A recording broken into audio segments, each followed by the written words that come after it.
नमस्कार दोस्तों, कैसे हो आप लोग। उम्मीद है कि आप लोग सब बहुत अच्छे होंगे।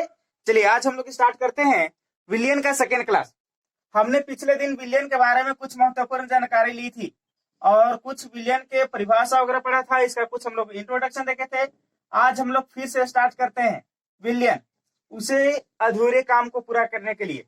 चलिए देखिए, जो हमने विलियन पढ़ा था, विलियन का वर्गीकरण किया था और विलियन का वर्गीकरण में हमने कहा था पहला द्विअंगी विलियन जिनमें दो घटक कण उपस्थित हो। हाँ, वे विलियन जिनमें दो घटक कण उपस्थित हो उसे हम लोगों ने कहा था द्विअंगी विलियन।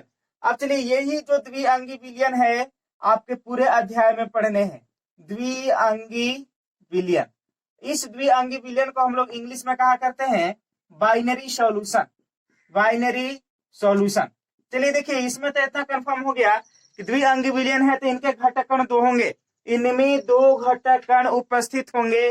चलिए आगे चलते हैं। अब देखिए, इनमें दो घटक कण उपस्थित होंगे और वे दो घटक कण किस किस चीज में होंगे।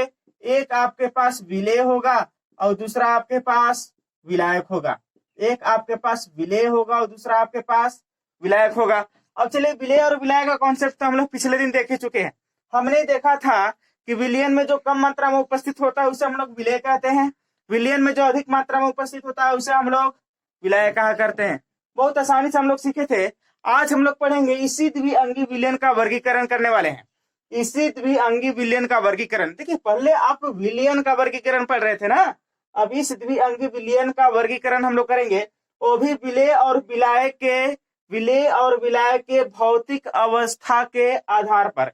अब देखिए, इसका विलेय और विलायक का भौतिक अवस्था के आधार पर वर्गीकरण करेंगे। हो सकता है कि विलेय आपके पास ठोस हो तो आपके पास विलायक द्रव हो सकता है। हो सकता है कि विलेय आपके पास द्रव हो तो विलायक आपके पास ठोस हो सकता है। ये भी हो सकता है कि विलेय आपके पास गैस हो सकता है और जो विलायक है आपके पास वह भी गैस हो सकता है। अब देखिए, इसमें सबसे बड़ी चीज क्या है कि विलायक जिस अवस्था में रहता है ना, विलियन उसी अवस्था में होता है। यानी कि यहाँ पे विलेय को देखने से पहले विलायक को देखो। विलायक अगर द्रव है तो आपके पास विलियन का जो अवस्था होगा वो भी आपके पास द्रव ही होगा। अगर विलायक ठोस है तो जो आपके पास विलियन की अवस्था होगा वो भी ठोस ही होगा। अगर विलायक गैस है तो जो आपके पास विलियन की अवस्था होगा वो भी गैस ही होगा, क्योंकि विलियन में अधिक मात्रा में उपस्थित होते हैं। बहुत आसानी से इसको समझेंगे। चलिए स्टार्ट करते हैं हम लोग द्विअंगी विलियन का वर्गीकरण।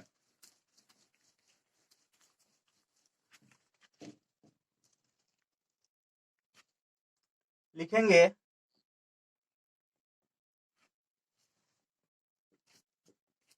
विलेय एवं विलायक के भौतिक गुणधर्म के आधार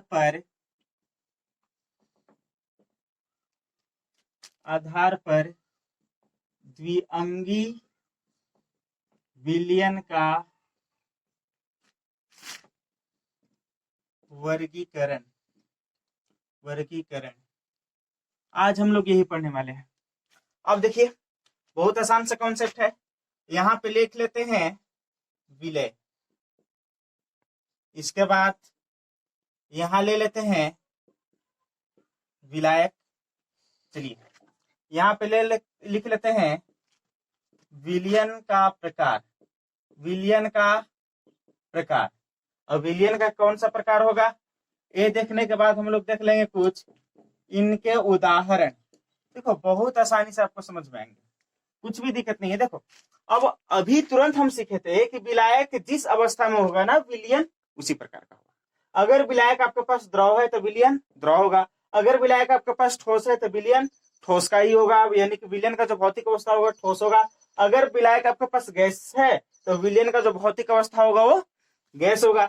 चलिए, अगर हमने लिया है कि विलायक ठोस है, तब विलेय आपके पास कुछ भी हो सकता है, ठोस भी हो सकता है, द्रव भी हो सकता है, गैस भी हो सकता है।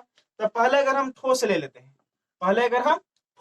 हैं तो इसका मतलब क्या चीज हुआ कि विलेय ठोस है और विलायक ठोस है। तो आपके पास विलियन का जो प्रकार है वह क्या हो जाएगा, इसको बोलेंगे हम लोग ठोस विलियन। अब देखिए, ये आपके पास तैयार हो गया। अब देखो इसके उदाहरण क्या हो जाएंगे, जितने भी आपके पास मिश्र धातु है, जितने भी आपके पास मिश्र धातु है, धातु धातु को मिलाकर मिश्र धातु बनाए जाते हैं। अब देखिए जितने भी धातु हैं सब तो ठोस ही यहाँ पे होंगे ना मिश्र धातु में। अब देखो इसके बहुत ही अच्छे एग्जाम्पल हो जाएंगे।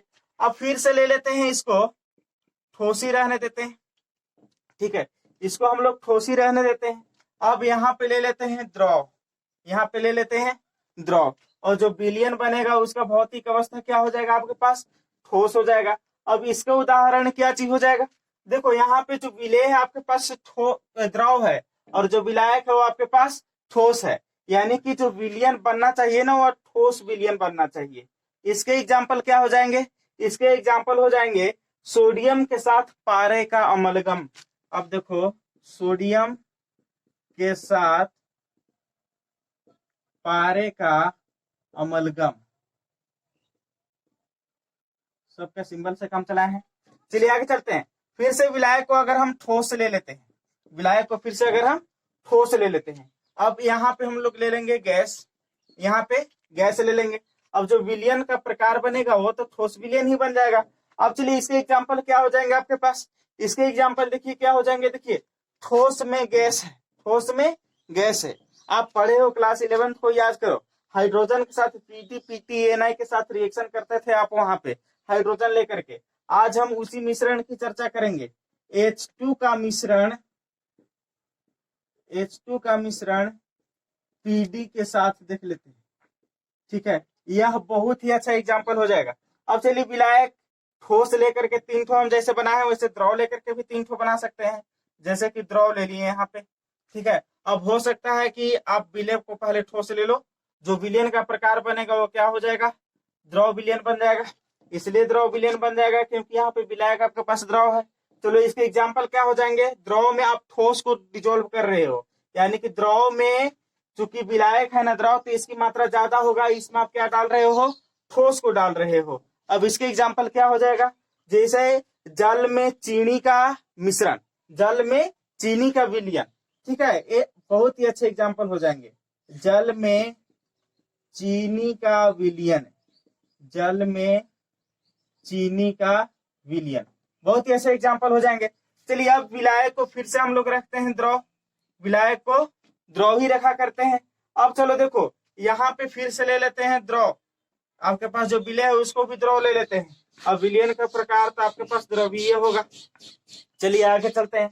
अब देखो द्रव द्रव, अब देखो अल्कोहल में पानी आप मिलाते हो, ठीक है, अल्कोहल में पानी आप मिलाते हो, अल्कोहल बोले तो इथेनॉल, हम लोग एथेनॉल वाला ले लेते हैं ना, जो पीने के काम में आता है। एथेनॉल में जल का मिश्रण, इथेनॉल में जल का मिश्रण, बहुत ही अच्छा एग्जाम्पल हो जाएगा।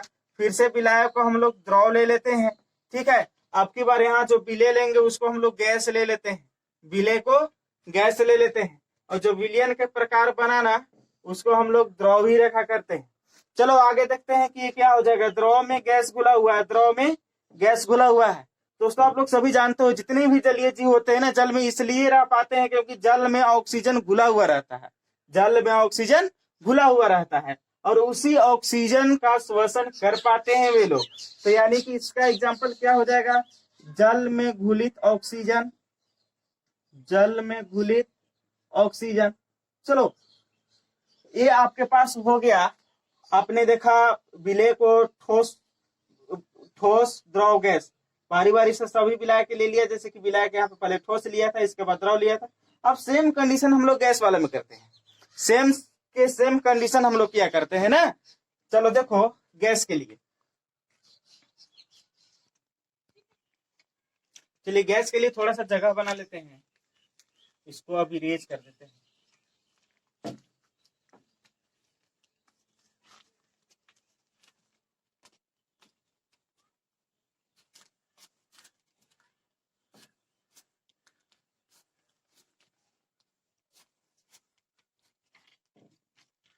चलिए अब विलायक के रूप में हम लोग ले लेंगे गैस, ठीक है, गैस ले लिए।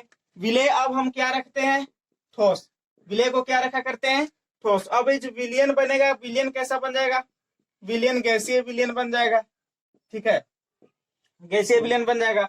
अब देखिए गैस में ठोस है, गैस में ठोस है, यानी कि यहाँ पे गैस की मात्रा अधिक होनी चाहिए और ठोस की मात्रा कम होनी चाहिए। चलिए आप लोग कपूर के बारे में जानते होंगे। कपूर का नाइट्रोजन गैस में मिश्रण, कपूर का नाइट्रोजन में मिश्रण बहुत ही अच्छा एग्जाम्पल है। ठीक है, नाइट्रोजन गैस है और उसमें कपूर को अगर हम रखते हैं तो उसके जो कण हैं वो उसमें घुल जाते हैं। ठीक है, अब ये बहुत ही अच्छे एग्जाम्पल हो जाएंगे। अब चलिए विलायक के रूप में फिर से हम लोग ले लेते हैं गैस। अब देखिए विलय को हम लोग ले लेते हैं द्रव। अब जो विलयन बन जाएगा वह तो आपके पास गैसीय विलयन ही रहेगा, विलयन गैसीय विलयन ही रहेगा। चलिए अब उसका उदाहरण क्या हो जाएगा, गैस में द्रव, गैस में द्रव। चलिए यहाँ पे क्लोरोफॉर्म ले लेंगे और नाइट्रोजन गैस ले लेंगे और क्लोरोफॉर्म और नाइट्रोजन गैस का मिश्रण देख लेंगे, यानी कि क्लोरोफॉर्म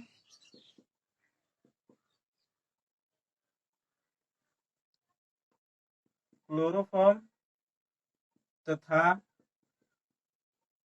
नाइट्रोजन का मिश्रण, बहुत ही अच्छा एग्जांपल हो जाएगा। अब देखिए फिर से आप यहाँ पे ले लेते हैं हम लोग गैस और यहाँ पे भी ले लेते हैं गैस। चलिए ये कौन सा विलयन हो जाएगा, गैसीय विलयन हो जाएगा। गैसीय विलयन इसलिए होगा क्योंकि विलायक यहाँ पे गैस है। अब जितने भी वायु है ना आपके पास, जो वायु है वह तो गैसों का ही मिश्रण है, वायु गैसों का ही मिश्रण है, इसलिए वायु इसका एक बहुत ही अच्छा एग्जाम्पल हो जाएगा। चलिए अब इसे हम लोग इरेज करेंगे, आप लिख लीजिएगा, कॉपी कर लीजिएगा, इसे आगे चलते हैं। चलिए अब हम लोग पढ़ेंगे थोड़ा सा विलयन की सांद्रता, कंसंट्रेशन के बारे में थोड़ा सा चर्चा कर लेते हैं। देखिए है क्या चीज, देखिए जैसे कि एक कंटेनर ले लिए हैं, एक बर्तन ले लिए हैं, इसको में हम लोग पानी डाल देते हैं। अब चलो इसको मैं चीनी घोल करके और शरबत बनाने का प्रयास करेंगे।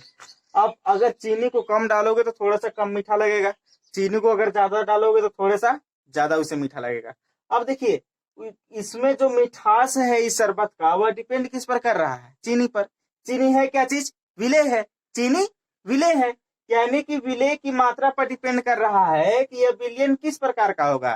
तो विलयन की जो आपके पास विलयन ऑल ओवर अगर हम कहें तो विलयन डिपेंड कर रहा है यहाँ पे विलेय पर। ठीक है, विलयन विलेय की मात्रा पर डिपेंड कर रहा है। तो इसको आखिर मेजर कैसे किया जाए, तो इसको मेजर करने के लिए, इसको एक्सप्रेस करने के लिए आपके पास कंसंट्रेशन यूनिट होता है, आपके पास सांद्रता नामक मात्रक होता है, जिसकी सहायता से हम लोग इसे एक्सप्रेस किया करते हैं। तो अब हम लोग पढ़ने वाले हैं विलयन की सांद्रता। जो सांद्रता है यह विलयन की सांद्रता, विलयन की सांद्रता। और जो विलयन की सांद्रता है ना, हम लोग दो टाइप्स में इसको एक्सप्रेस करेंगे। अब देखिए दो टाइप्स कौन कौन से हैं, थोड़ा सा देख लेते हैं।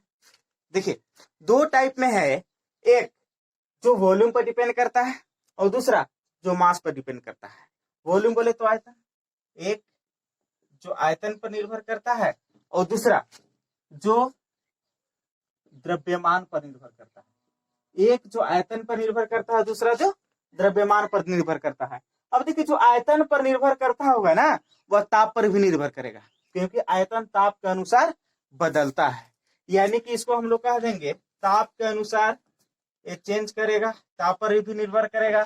अब ये ताप पर निर्भर नहीं करेगा, ताप पर निर्भर नहीं करेगा। अब चलिए इसकी दो कैटेगरी है, ठीक है, एक आयतन और दूसरा द्रव्यमान। इसी के बेसिस पर इन दोनों को हम लोग डिवाइड कर देते हैं। अब चलिए इन दोनों में कौन कौन से ऐसे देख लेते हैं, दोनों में चार चार हम लोग पढ़ेंगे। फर्स्ट इसमें जो होगा ना आपके पास वह है आयतन प्रतिशत, आयतन प्रतिशत।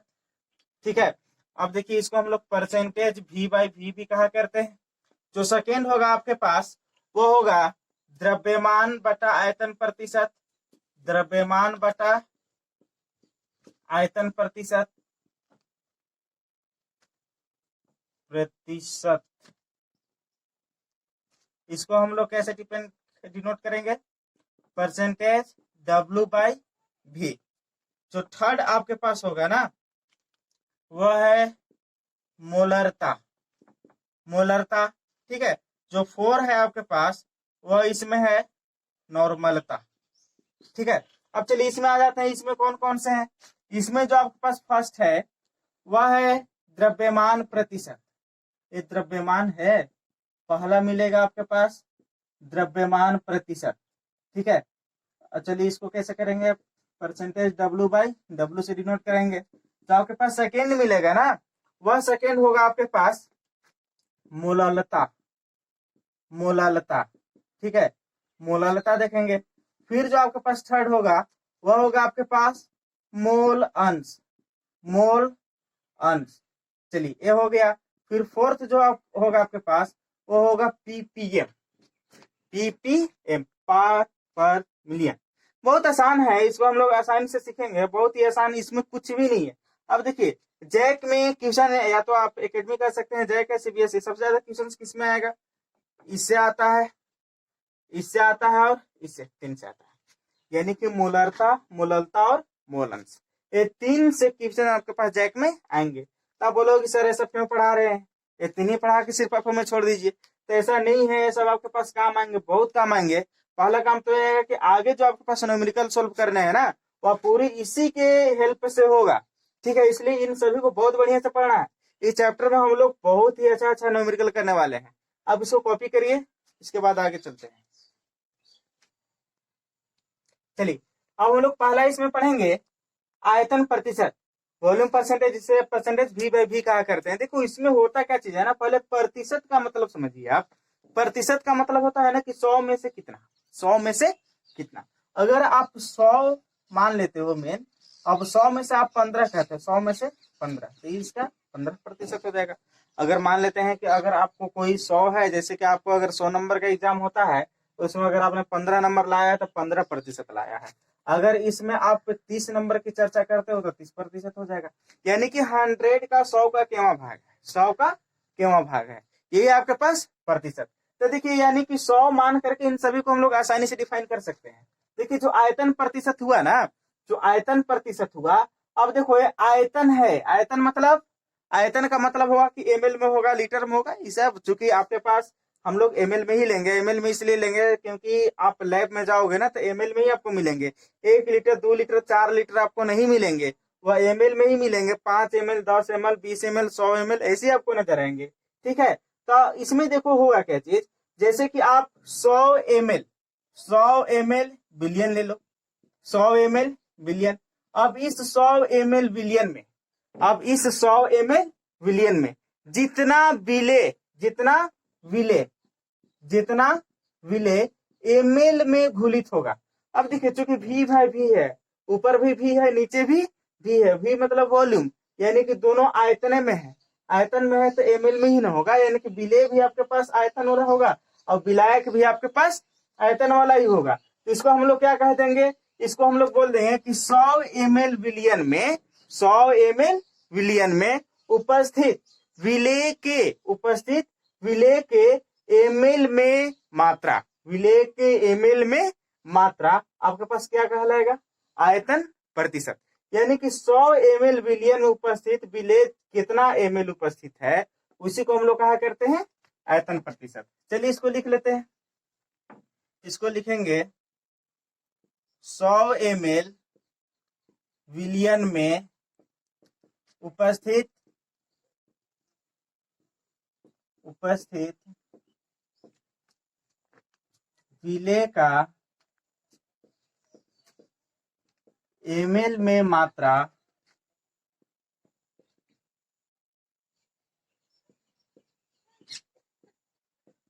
आयतन प्रतिशत कहलाता है। ठीक है, चलिए इतना हो गया। अब जो आपके पास परसेंटेज V बाई V या आयतन प्रतिशत बराबर फॉर्मूला क्या लिखोगे?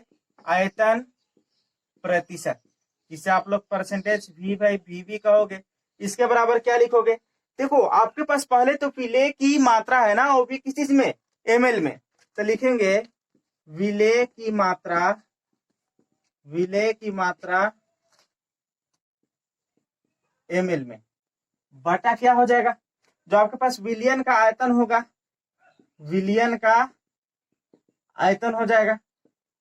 ठीक है, अब इसको मल्टीप्लाई कितने से कर देना है, 100 से। 100 से जैसे आप मल्टीप्लाई कर देते हो आपको पता चल जाता है कि 100 में ये फिर कितना है। ठीक है, तो ये आपके पास क्या हो गया, ये आपके पास हो गया फॉर्मूला। अब चलो, अगर कोई कहता है ना कि कोई बिलियन में विलय पर उपस्थित है 15% V बाई V, किसी भी विलियन में 15% V बाई V विलय अगर उपस्थित है, इसका मतलब क्या चीज हुआ, इसका मतलब हुआ कि 100 ml विलियन में 100 ml विलियन में 15 ml विलय उपस्थित है, 15 ml विलय उपस्थित है। अगर कोई कहता है ना कि किसी विलियन में एथेनॉल 20% V बाई V उपस्थित है, तो किसी विलियन में अगर एथेनॉल 20% V बाई V उपस्थित है, इसका मतलब है कि 100 ml विलियन में एथेनॉल 20 ml उपस्थित है। तो देखिए 100 ml विलियन में एथेनॉल 20 ml उपस्थित है, तो 80 ml क्या होगा, तो 80 ml उसका विलायक होगा, 80 ml उसका विलायक होगा। बहुत ही आसान है, इससे कुछ हम लोग क्वेश्चन भी कर लेंगे।